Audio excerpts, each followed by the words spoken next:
Hi, it's Drake. I decided to do this tag video that Paperbird tagged me in, mid-year book freakout tag, and I'll just go ahead and get started with it.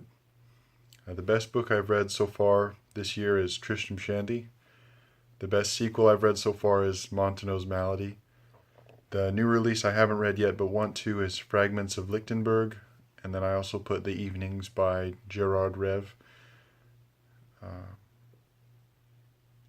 My most anticipated release for the second half of the year is Proust's Letters to His Neighbor, translated by Lydia Davis. My biggest disappointment was Montano's Malady. My biggest surprise was Tristram Shandy. My favorite new author, either a debut or new to me, Machado de Assis, the Brazilian. My newest fictional crush is Fayaway from Taipei. My newest favorite character is Monsieur Swan. A book that made me cry, none. Book that made me happy, Taipei. My favorite book to film adaptation you saw this year, I don't think I saw any. My favorite review I've done so far this year, none. The most beautiful book you've bought so far this year or received, I originally put The Arcades Project, which I've shown on here before, which is this. But when I was writing this, I also happened to see my copy of The Evenings, and I think it looks really nice too with the pink and blue, and yeah, especially that pink. I like it. And then let's see, what books do you need to read by the end of the year? Well, doesn't apply, but the books I would like to finish is I'd like to finish the first volume of this vintage edition of Proust, Remembrance of Things Past, or In Search of Lost Time. It has Swan's Way and Within a Budding Grove. So I'd like to finish that, and then I'd like to read the last book in the collection, Time Regained, and then The Return of Philip Latinowicz by a Croatian author, Krleza, however you say it. And then from Paperbird's video, I want to read the Return of the Caravels by Antonio Lobo Atunes, because he praised it so highly and he's introduced me to one of my favorite authors. So, and then now that I went through them quickly, I'll go back and explain them a little bit, whichever ones I feel like. So Tristram Shandy was easily the best book I've read this year. I couldn't really say. It was probably the funniest book I've read in a long time. It's just so clever how he wrote everything. It has, sad parts in it.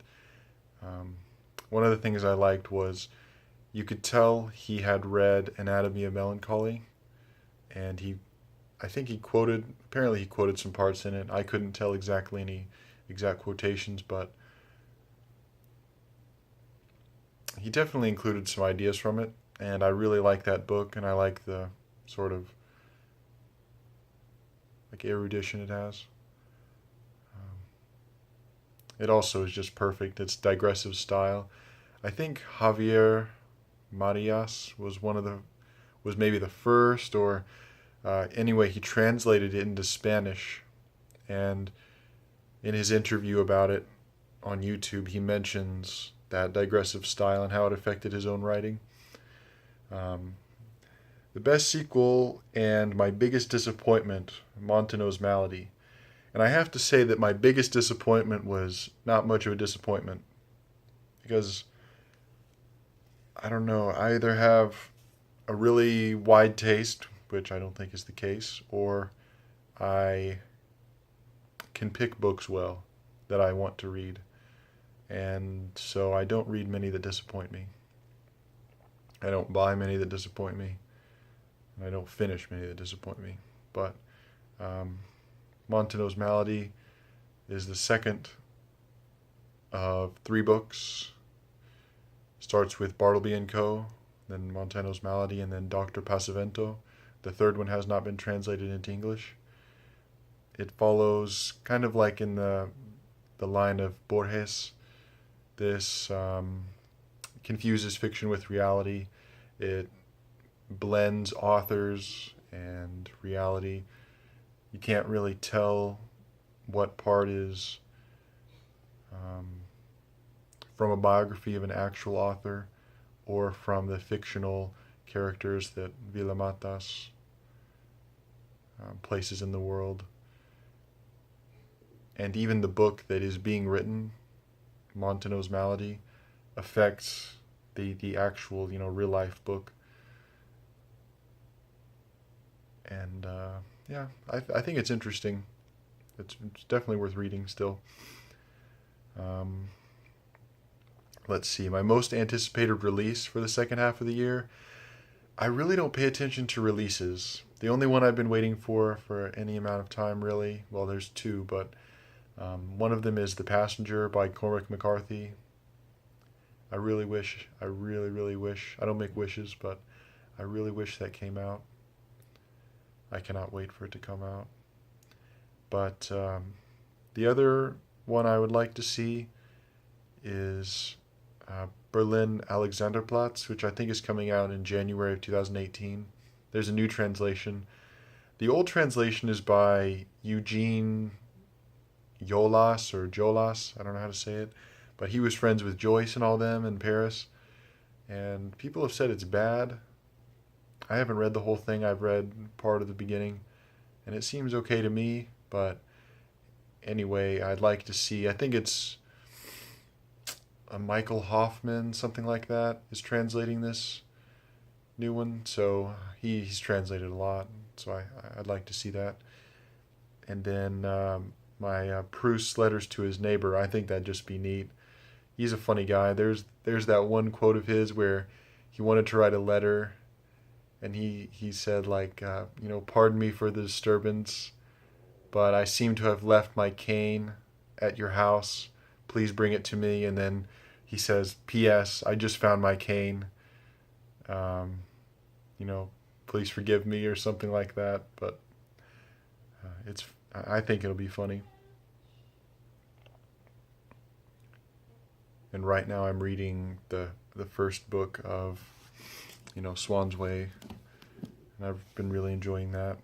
So I think I'll like it. My fictional crush, I couldn't even think of one. I don't even think of anything like that when I read. So I couldn't even think of one. But I picked Fayaway because that's kind of like, I guess it's Melville's archetype of beauty. My newest favorite character, I picked Swan from Swan's Way. I don't know. I don't really think of characters as favorites either. It's just kind of weird. I just don't think about it like that.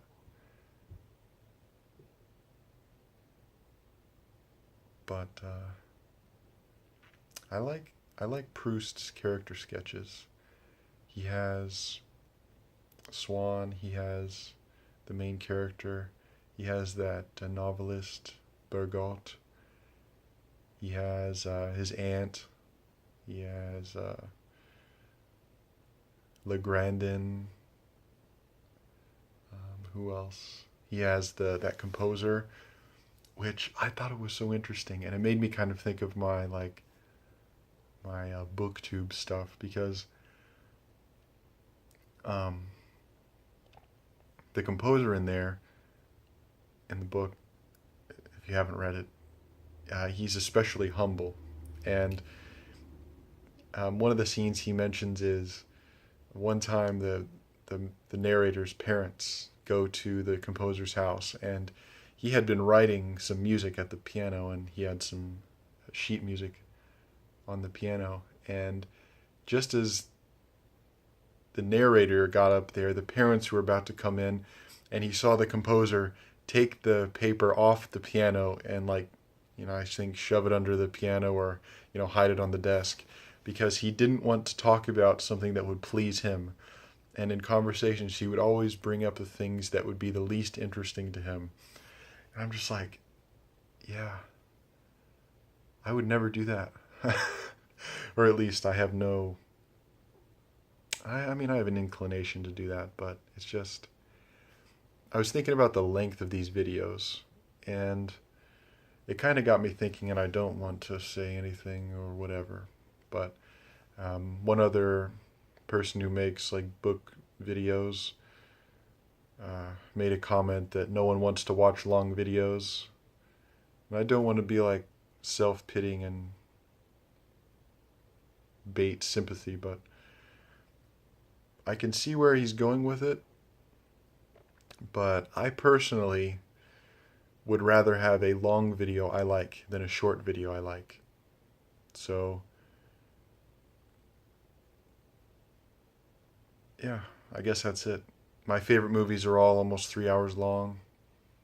My favorite books are usually the longest book the author wrote. So I figure if people want to watch my videos, they would like a long one, and anyone can watch less than they want, but it's hard to watch more than the length of the video.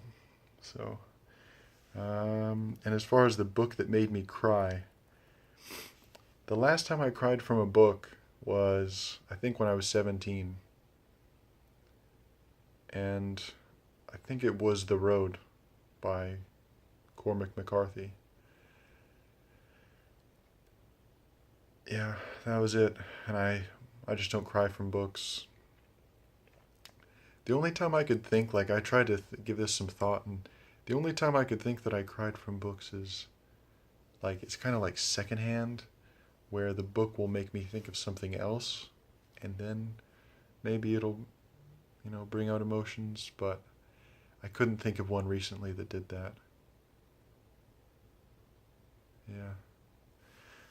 But I could really relate to Proust that I'm reading now, um, because he'll mention especially that the hugely famous scene with the Madeleines, where something so trivial will happen, and then it's just like an explosion, and you're just stuck thinking about, not necessarily stuck, but you just I imagine it like dropping food coloring into like a glass of water or something. I just imagine it like that. Yeah. I don't watch many movies, so my favorite book to film adaptation, I don't even know if I saw one. I didn't give it much thought. And it says my favorite video you've done so far this year, favorite video review. I don't think of my videos as reviews, and I have kind of like a back and forth perspective on my videos.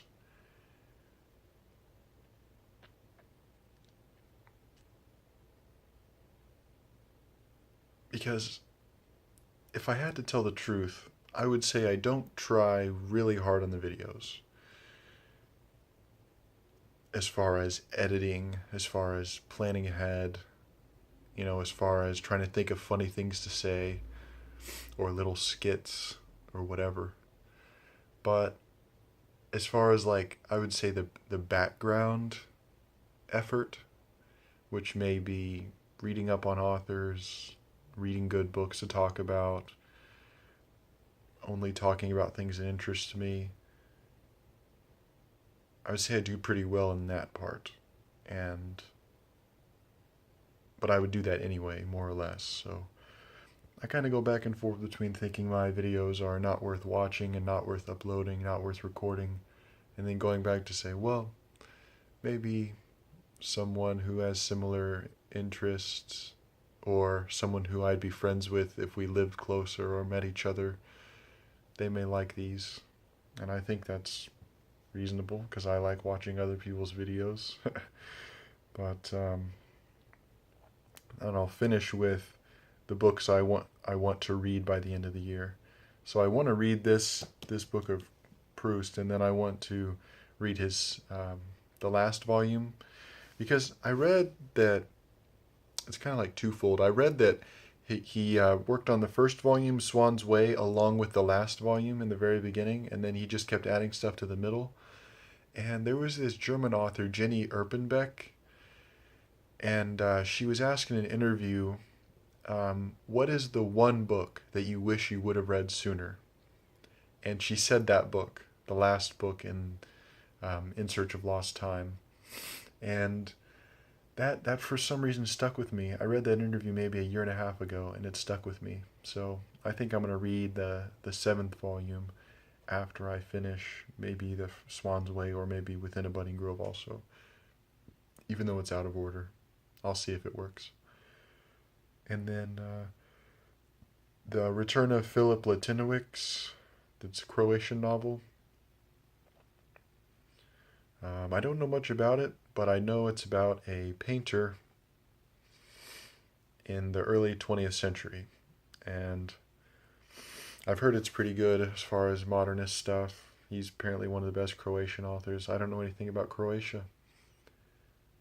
And it's pretty expensive to buy, but it's going to be at the library that I'll be at. So I'm going to read it at that library.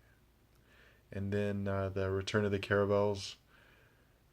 Paperbird talked about it in his video, and he has really good taste. He introduced me to one of my favorite authors. The Lost Scrapbook is the book, and yeah, figured I'd give it a shot. So that's about that. I tag anyone who has not made a booktube video yet.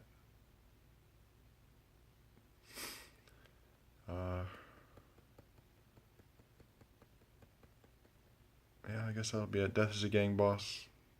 Thanks for watching if you enjoyed it.